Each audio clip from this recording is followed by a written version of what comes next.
ಆತ್ಮೀಯ ವಿದ್ಯಾರ್ಥಿಗಳಿಗೆ ಮತ್ತೊಂದು ಉದಾಹರಣೆ ನೋಡಿ.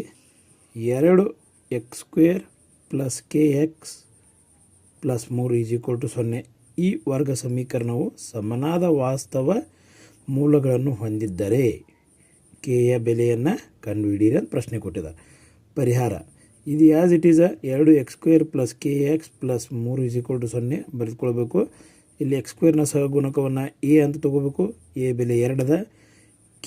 x ನ ಸಹಗುಣಕ k ಅದ, ಅದು b ಬೆಲೆ k ಅಂತ ಇಟ್ಕೋಬೇಕು. ಸ್ಥಿರಾಂಕ c 3 ಇಟ್ಕೋಬೇಕು. ಇನ್ನು ವರ್ಗ ಸಮೀಕರಣದ ಮೂಲಗಳು ಸಮನಾಗಿದ್ದರೆ ಶೋಧಕದ ಬೆಲೆ δ = b² - 4ac 0 ಆಗಿರುತ್ತದೆ. ಇಲ್ಲಿ b ಬೆಲೆ k ಅದ, k ಬರ್ಕೊಳ್ಳಿ -4. a ಬೆಲೆ 2 ಅದ, c ಬೆಲೆ 3 ಅದ. ಇನ್ನು k² ಅಂದರೆ k² ಬರ್ತದೆ 4 2 8 × 3 = 0. 8 3 24 = 0. ಇನ್ನು -24 ಈ ಕಡೆ ಹೋದಾಗ +24 ಆಗ್ತದೆ. 24 ಯಾವುದರ ಒಂದು ವರ್ಗ ಸಂಖ್ಯೆ ಒಳಗೆ ಅಪವರ್ತನ ಹೊಂದೈತೆ ನೋಡ್ಬೇಕು.